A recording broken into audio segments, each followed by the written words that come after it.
Qué bueno estuvo el programa hasta ahora y va a seguir estándolo porque tenemos a otra grande en el mundo de la medicina con nosotros, una señora tan vital, investigadora.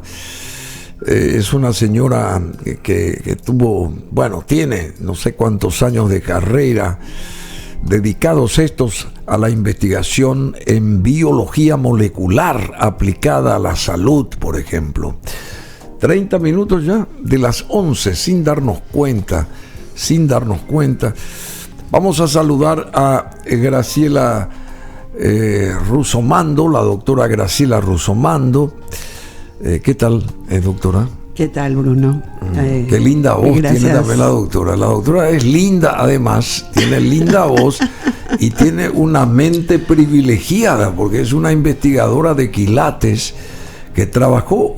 ¿Cuántos años trabajaste en medicina pública, digamos? Bueno, yo no soy médica, yo soy bioquímica. Bioquímica, sí. Que es lo que a mí me dio una visión más amplia de lo que es las ciencias biológicas aplicadas a seres humanos. Bioquímica, sí. Y lo que era mi padre también, lo que era mi padre, Rafael Masi Pallares. Tu papá era muy conocido, un buen parasitólogo, excelente. Me tocó intercambiar opiniones con él sobre el tema de la enfermedad de Chagas, etcétera, ¿verdad? Venía al Instituto de Investigaciones de la universidad muy a menudo él, el doctor Masi. ¿Y cuántos años en esto del mundo de la biología sería? Bueno, yo me inicié siempre en la Universidad Nacional de Asunción. Al recibirme, ya empecé mi carrera de investigación, te voy a decir, trabajando en microscopía electrónica. Sí. Yo manejaba el primer microscopio electrónico de transmisión del Paraguay. Fui entrenada. Primer microscopio electrónico de transmisión que amplificaba 200.000 veces en ese momento. Hoy hay de 1 millón de veces la amplificación, ¿verdad?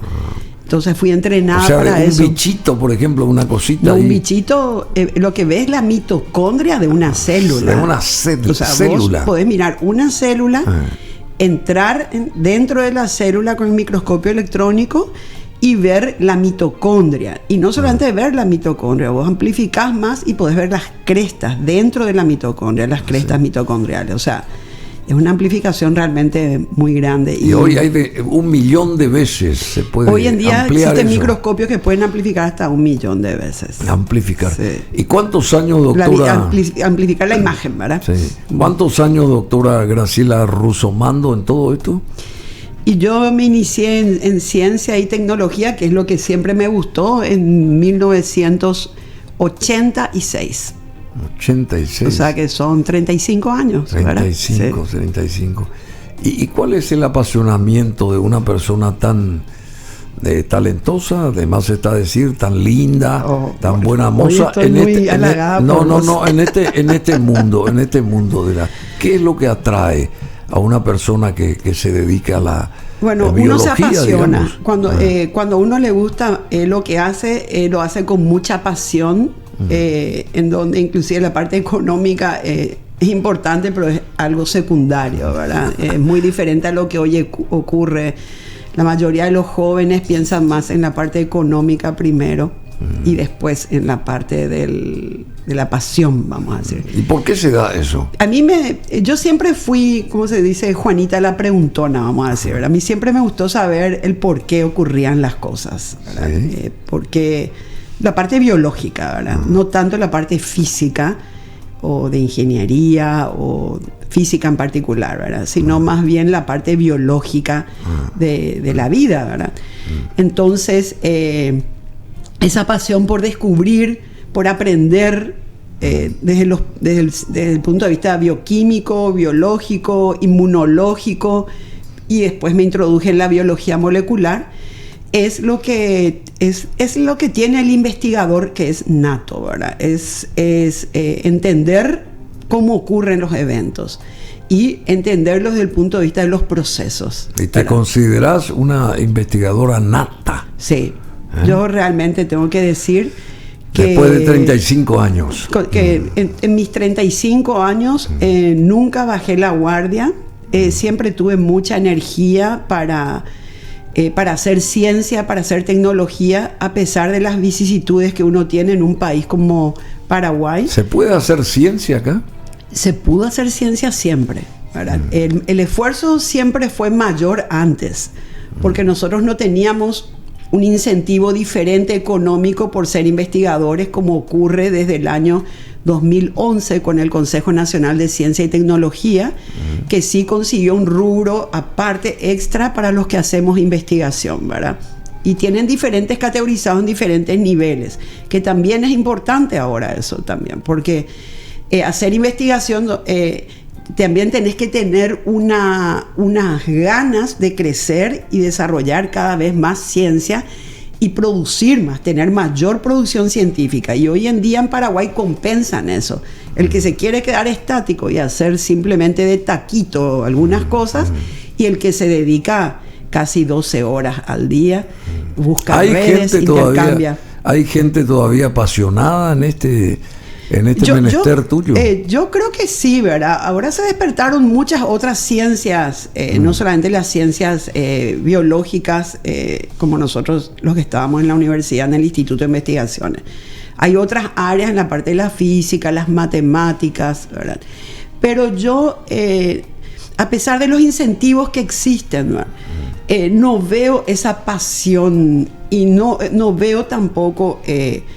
a pesar de los incentivos, eso es lo que más siento, porque nosotros antes no teníamos eso. No había apoyo antes. No había apoyo económico ni como un salario extra y hoy sí hay. Hoy hay eso. Y la gente se dispersa en otras cosas. Hay proyectos de investigación también, o sea, hay proyectos que incentivan más. Acá lo que falta en Paraguay es que se reúna a la gente que hizo ciencia 25, 30 años, 35 años, se les convoque para hacer grupos de investigación, para estimularle a los jóvenes, porque los jóvenes no pueden estimularse si ellos no ven cómo tiene que ser realmente la vida de un científico, ¿verdad? Muy interesante. ¿Y cómo tiene que ser la vida de un científico? Y lamentablemente la familia queda en paralelo, vamos a decir, ¿verdad? O sea, si vos querés progresar, querés crecer, mucho de tu tiempo lo tenés que invertir en esa vocación, ¿verdad? Entonces tus hijos, la familia, no quedan relegados, pero van en paralelo con tu ambición de hacer ciencia y tecnología. ¿Cuántos hijos tiene la doctora? Yo tengo 3 hijos. Tengo una hija de 34 años, que es médica y está en Israel. Tengo una hija de 31 años, que es odontóloga y trabaja acá en Paraguay, y voy a ser abuela en enero por primera vez.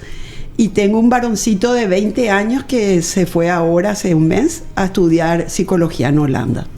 Muy bien, totalmente internacional entonces la familia. Y sí. De la doctora Graciela Russomando.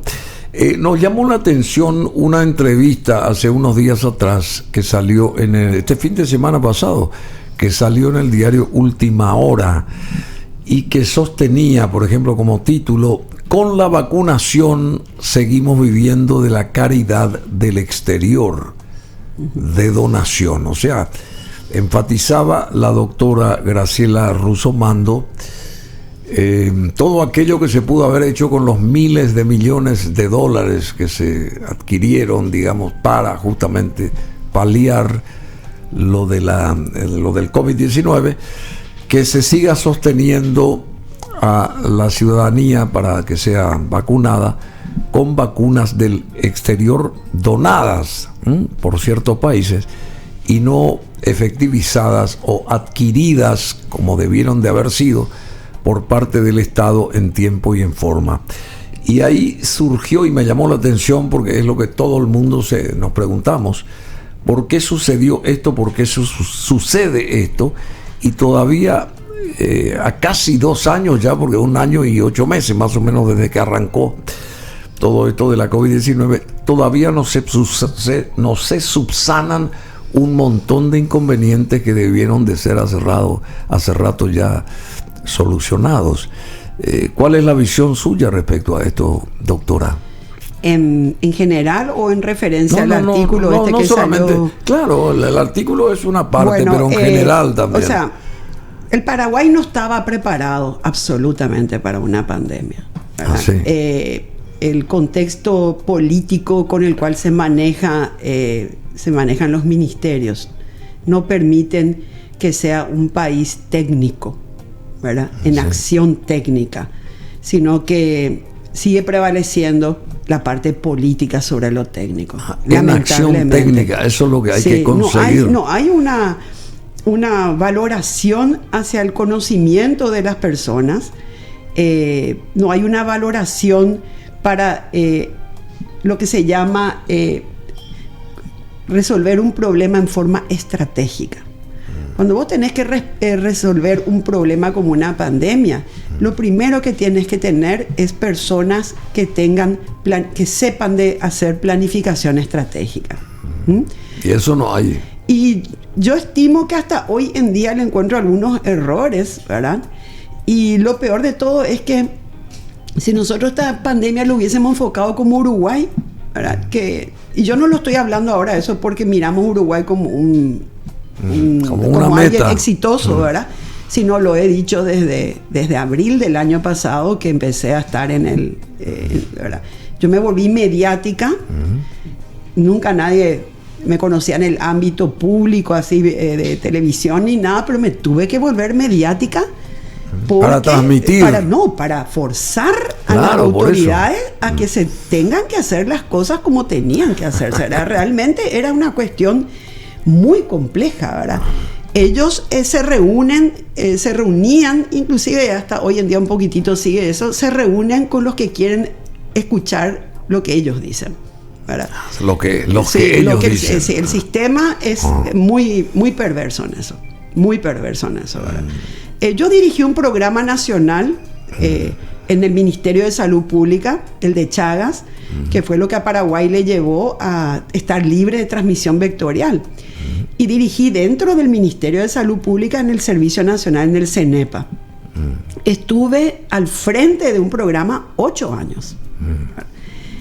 En paralelo seguía haciendo investigación y docencia en la universidad, ¿verdad? Trabajaba 14 horas diarias para poder llevar esas 2 tareas que tenía como empleada pública, ¿verdad?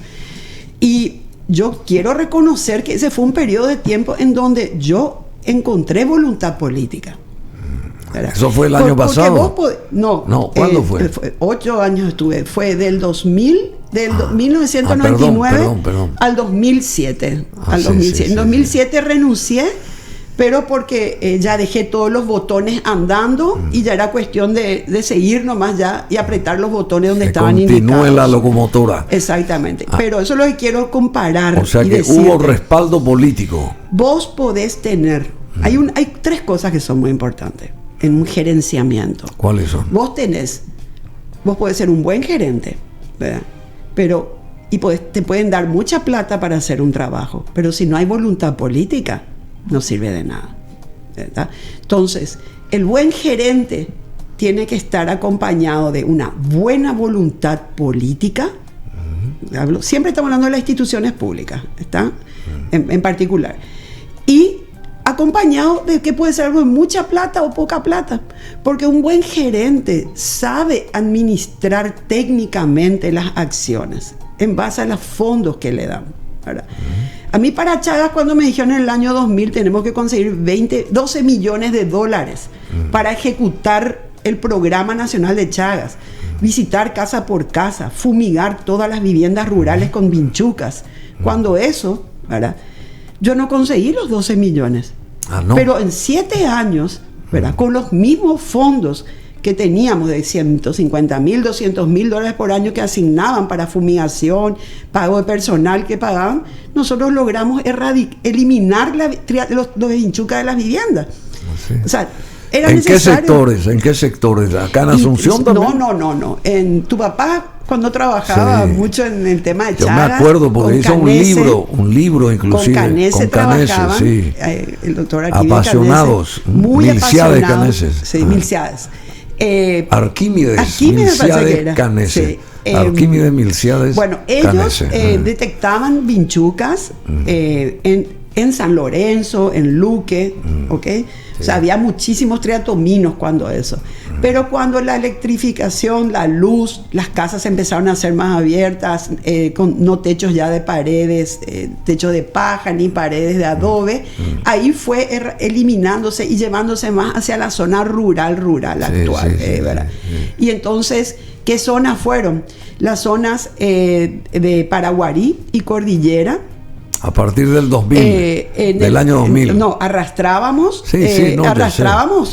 50 años de triatominos, ¿verdad? De vinchucas. Y en el año 2000 empezamos con visita casa por casa, más de 45.000 viviendas en Cordillera, donde detectábamos triatominos, venía otro equipo técnico y hacía la fumigación, el rociado, en cada 3 meses. Y así después pasamos a Paraguarí. En Paraguarí fueron 70.000 viviendas, 75.000 viviendas. Luego al tercer año estuvimos en Caguazú y así fuimos barriendo, vamos a decir, departamento por departamento cada año. Qué interesante. Entonces era un equipo de 60 funcionarios de campo del CENEPA en motos, y mayormente en motos y 2 o 3 camionetas. Y hablábamos con los intendentes de cada municipio. Yo me recorrí más de 60, 70 municipios del interior del país, y los intendentes le daban como espacio físico a los funcionarios del CENEPA para que duerman durante esa semana que estaban en ese municipio. Le daban el local donde ellos jugaban básquetbol, o sea, su local deportivo, y ahí ellos dormían, ¿verdad? Ponían sus colchones, dormían y nos trasladábamos a otro municipio. Las triatominos y las vinchucas venían en bolsitas. Acá en la región del Cono Sur, cuando ellos mostraban el impacto de nuestros resultados, decían que esta era un programa nacional que parecía más una investigación que un programa nacional, porque les llamaba la atención que las vinchucas venían de cada vivienda, los Chichanguazú, de cada vivienda venían en bolsitas con el nombre, el apellido del dueño, si se detectó adentro, detectó afuera. O sea, ¿y por qué las vinchucas son peligrosas para el ser humano? ¿Por qué? Y bueno, la enfermedad de Chagas se llama, ¿verdad? Es una tripanosomiasis, es un parásito que se llama Trypanosoma cruzi, que cuando ingresa a nuestro organismo, entra el torrente circulatorio. Nos pican, ¿verdad? Bueno, entonces, ¿quién transmite ese parásito? El principal vector que transmite ese parásito, así como el vector del dengue es el mosquito Aedes aegypti, ¿verdad? Así mismo. Para el vector de la enfermedad de Chagas, del Trypanosoma cruzi, es la vinchuca o chichanguazú, como le llaman en Paraguay, o chinche picudo, o como le quieran llamar. Son triatominos. Es una especie, es un vector bastante grande, ¿verdad? De adulto puede tener hasta 2 centímetros, y a la noche generalmente, porque de día no salen, de noche suben en la piel de las personas y succionan la sangre. Mientras succionan la sangre del ser humano o un animal también puede ser, va defecando, ¿verdad? Y en la materia fecal, en las heces es donde la vinchuca libera este parásito. Y nosotros, al rascarnos, porque nos rascamos dormidos, introducimos las uñas y tocamos el ojo y entra por la conjuntiva ocular o entra por el sitio. Qué notable.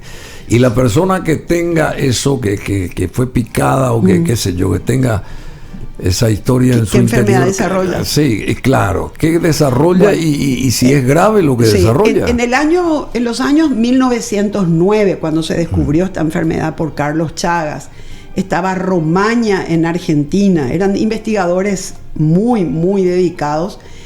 En esa época, 1909, 10, 11, 1920, había tantas vinchucas en las viviendas, y acordate que la mayoría de las viviendas también en América del Sur eran de techo de paja y pared de adobe, la mayoría. Así mismo. Entonces estaban en un hábitat excelente. Este triatoma infesta en esta vinchuca, y entonces lo que hacía era, le picaba a una persona, le podían picar 10, 20, 30 vinchucas esa misma noche.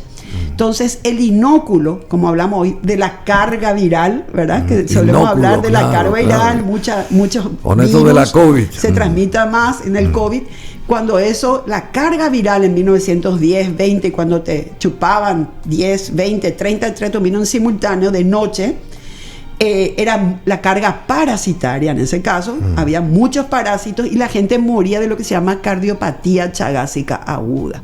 O sea, más o menos a la semana, a los 10 días de toda esa carga de parásitos que recibía, tenían muerte súbita, ¿verdad? Porque morían. Le daba fiebre a la persona. Te da fiebre y este parásito, el Trypanosoma cruzi, al estar en grandes cantidades, tiene tropismo, se dice, hacia el tejido cardíaco, o sea, va al corazón.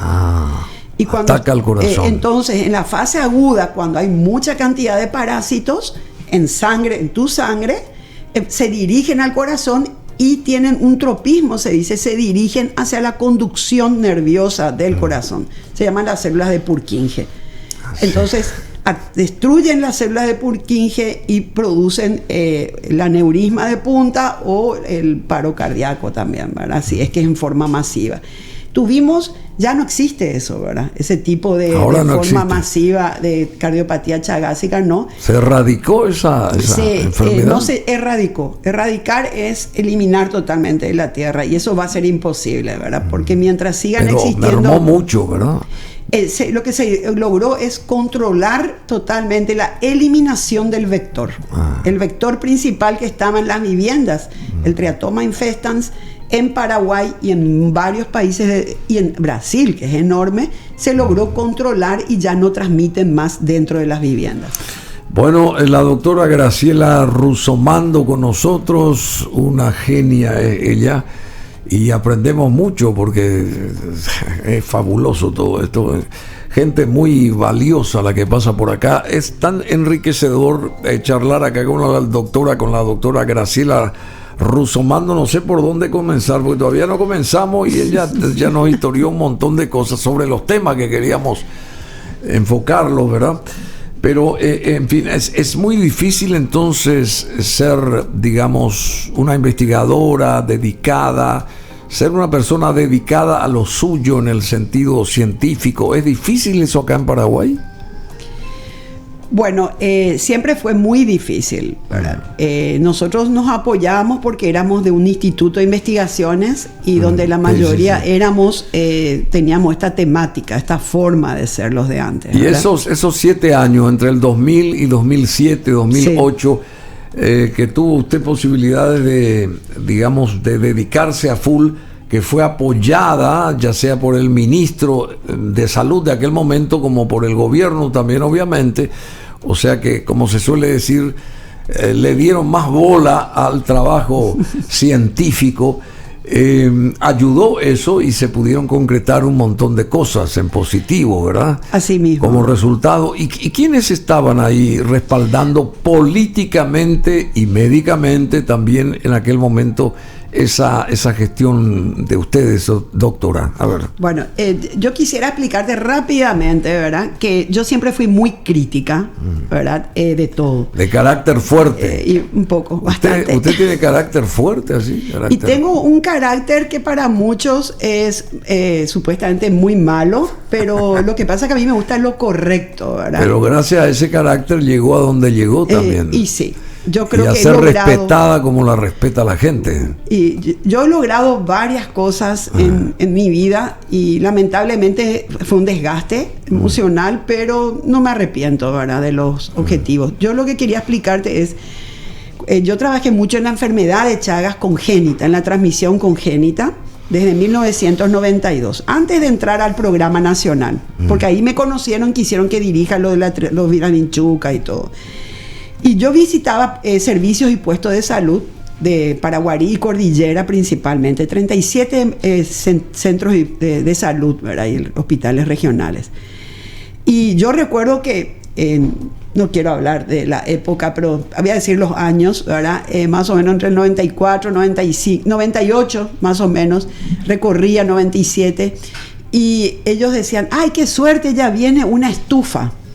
La estufa que se compró, ya viene el microscopio que se compró. Yo cuando llegaba para supervisar lo de transmisión congénita de mamá, bebé de Chagas, porque era mi tema de biología molecular, ¿verdad?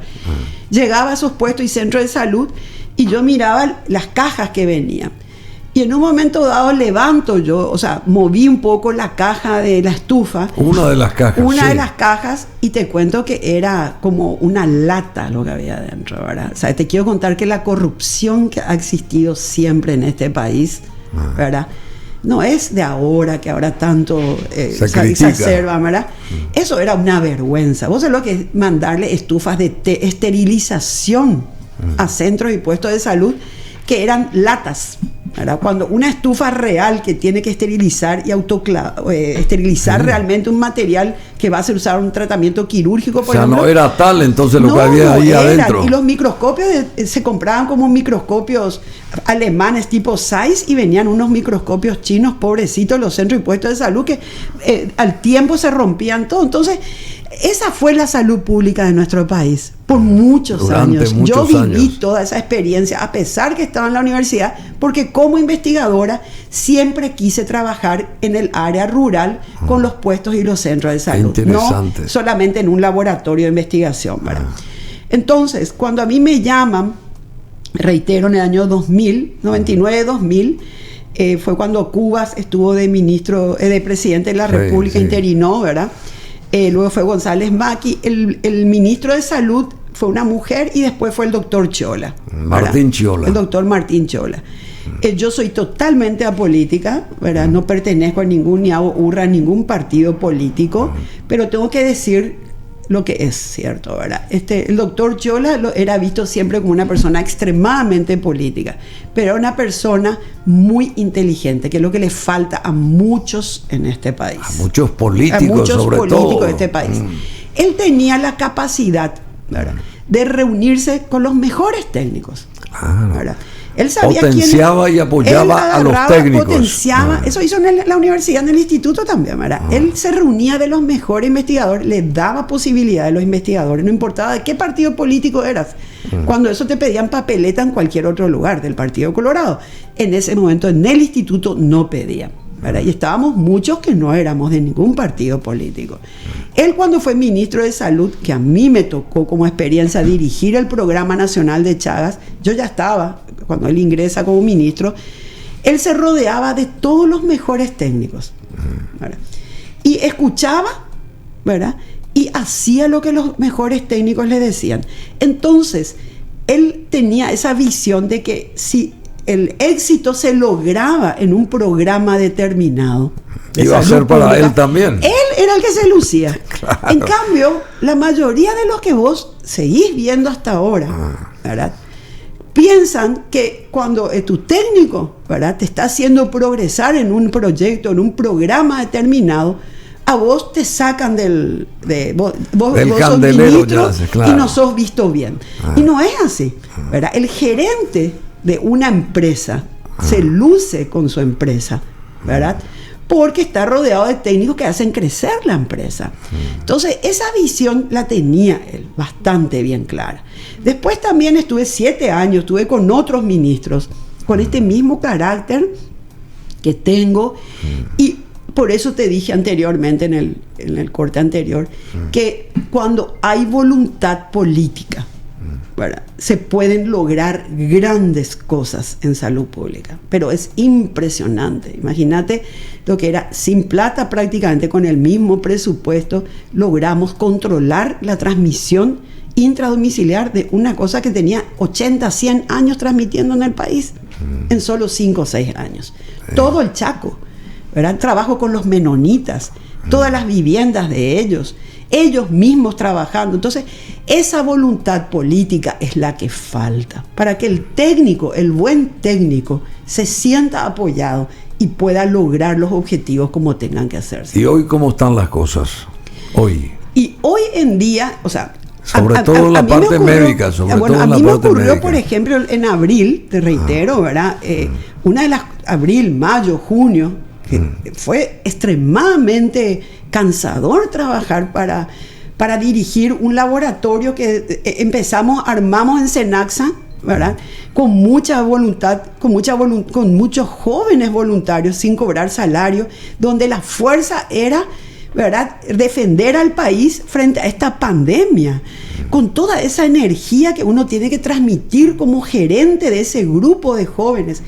haciendo lo mejor con la mejor calidad, y vos escuchás, ¿verdad?, del lado del rector del área, que era el ministerio, que es el Ministerio de Salud Pública, una negativa a apoyarte en ese impulso, ¿verdad? Por ejemplo, reitero, ¿verdad?, nosotros los primeros reactivos que tuvimos fueron porque cuando entré yo conseguimos la gestión vía CONACYT de 20.000 reacciones, 20.000 personas, ¿verdad? Pero después era una cuestión de vamos a esperar la embajada tal, ya te va a traer 5.000. Después la embajada tal nunca compraron en toda la época que yo estuve.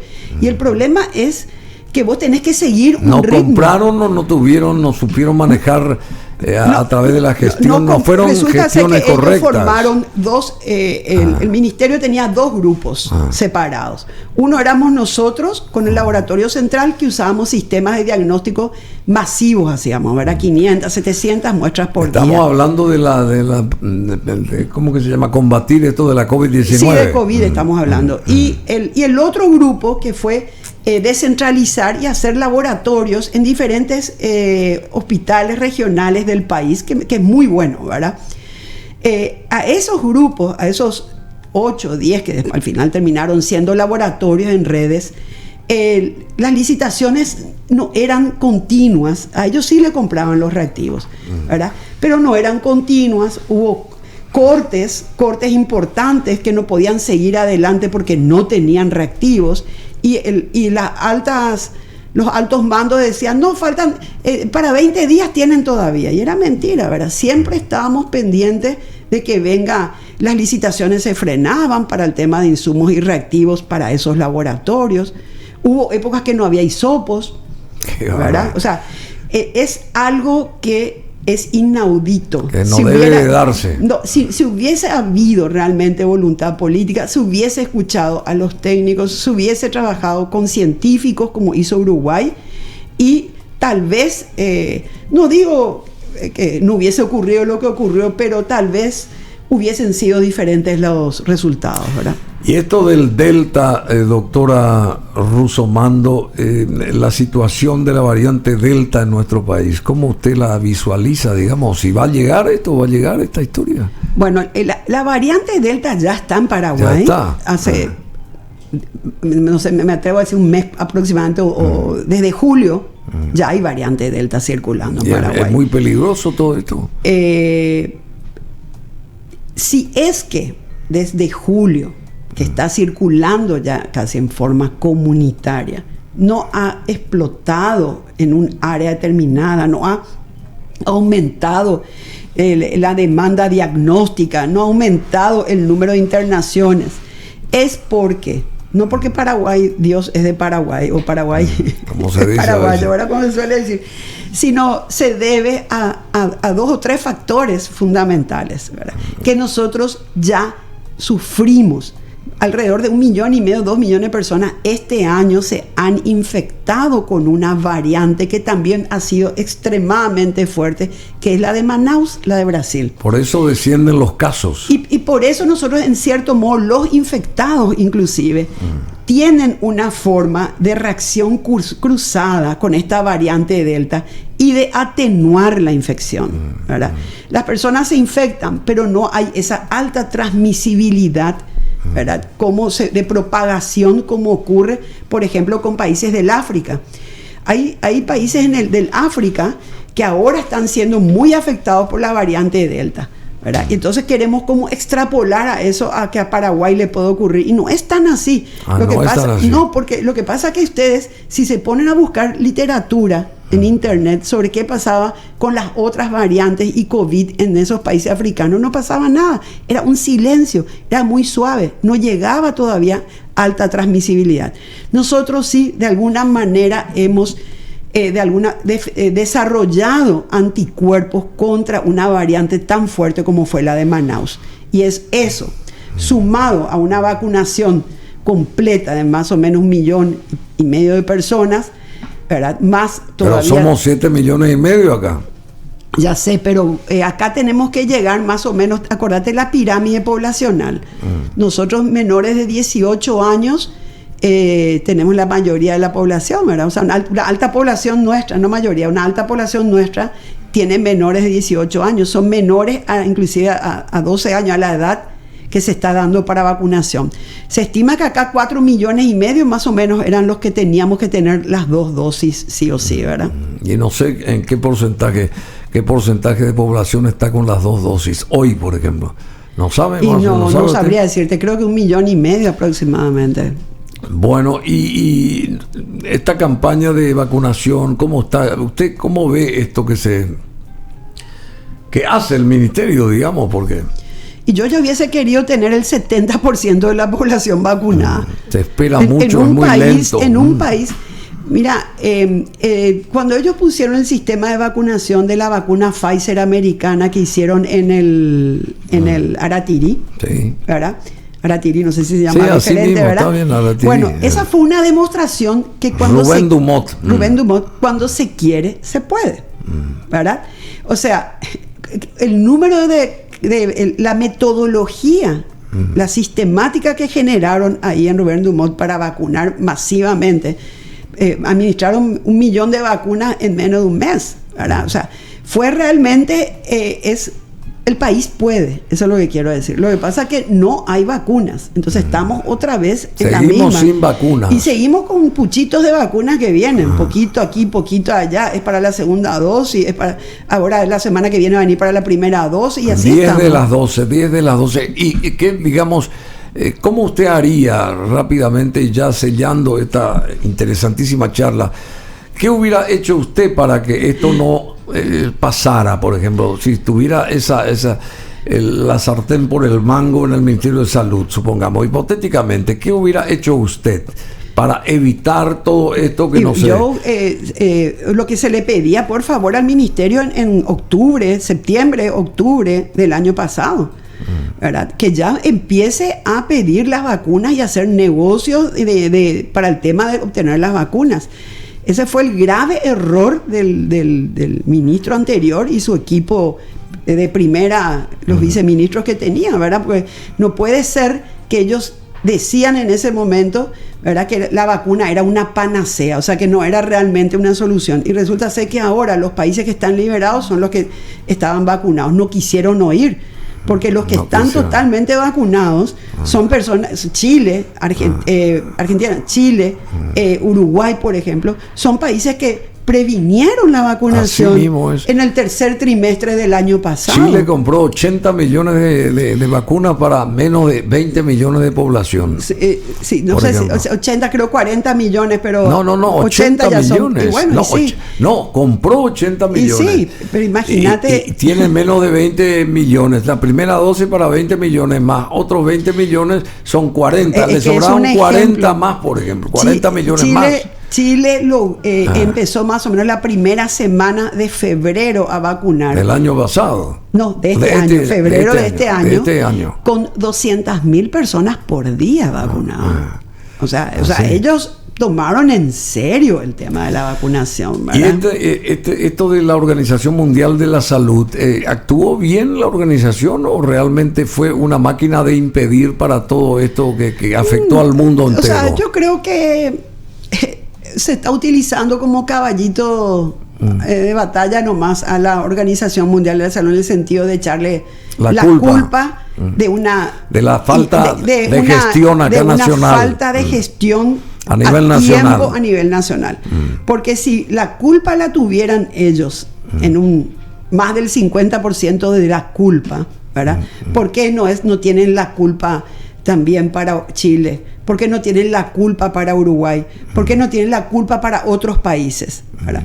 Lo que pasa es que existe un fondo rotatorio, se llama, que es un fondo a través de la Organización Panamericana de la Salud, en donde se consiguen los medicamentos, las vacunas para otras a mucho menor precio que en el mercado internacional. Entonces, ese fondo rotatorio a través de la Organización Panamericana de la Salud tiene que seguir existiendo, porque si no, las otras vacunas, no solamente de COVID, le van a salir una fortuna a nuestros países de América Latina. Entonces, ese fondo rotatorio sí existe. Lo que pasa es que al ser una pandemia, ¿verdad?, no solamente está América Latina, está todo África.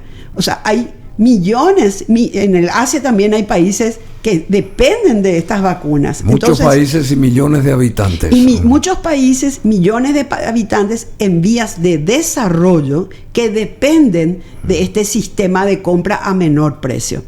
Reitero, ¿verdad? No tiene la culpa totalmente la Organización Panamericana de la Salud, esta falta de previsión que tuvieron las autoridades salud, sí, el año pasado, ¿verdad?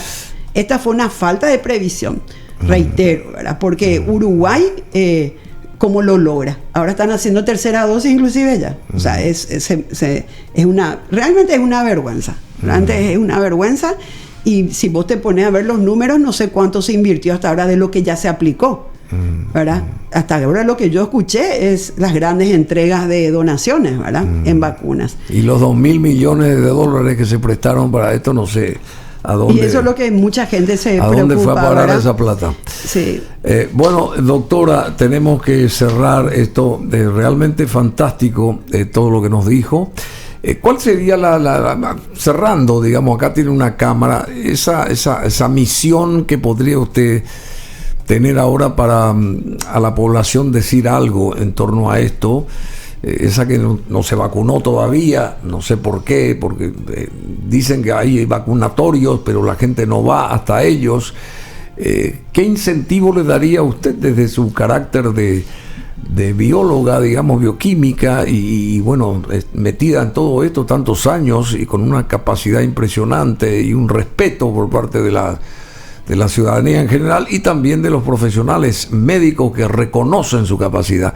¿Qué diría usted a la gente respecto a esto? ¿Qué tiene que hacer la gente a partir de ahora, por lo menos? Sí, realmente yo quisiera decirles que estas vacunas que se están aplicando no son experimentales, son vacunas que se han estudiado por muchos años.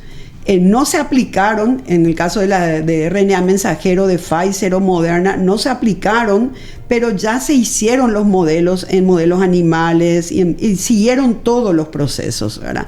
Entonces yo les pido por favor que se vacunen, porque ya no es lo que el gobierno dice, sino que las evidencias demuestran de lo que está ocurriendo en el país del norte, lo que está ocurriendo en Europa, que los que están padeciendo la enfermedad que se llama COVID-19 son las personas no vacunadas. Si nosotros queremos proteger a nuestros niños, porque los niños menores de 12 años no es factible que tal vez se vacunen, ¿verdad? Pero si queremos protegerlos a ellos, nosotros tenemos que vacunarnos. Es la única forma que podemos de alguna manera hacerle frente a esta pandemia y poder el año que viene o a finales de este año poder vivir una vida más normal, libre, más normal y sin miedos, ¿verdad? Eso es lo que yo les pido, y yo les aseguro que estas vacunas no son experimentales. Estas vacunas ya han demostrado, todas las que están en el mercado y se han aplicado en la vida real, que se llama fase 4, han demostrado ser efectivas y que no dañan a la salud. Así que les pediría por favor mantener también el tema del tapabocas, el distanciamiento, más la vacunación, y yo creo que el COVID va a ser una cuestión de algunos casos, así como hay neumonía por influenza todos los años, va a ser algo, pero muy poco. Y reitero, en el mundo mueren 500.000, hasta antes de esta pandemia morían 500.000 personas por neumonía, por influenza, por virus respiratorios, no COVID, ¿verdad? En un año y medio de pandemia murieron 5 millones de personas. O sea, fue 10 veces enorme, más de lo que el mundo estaba preparado de muertes por virus respiratorios.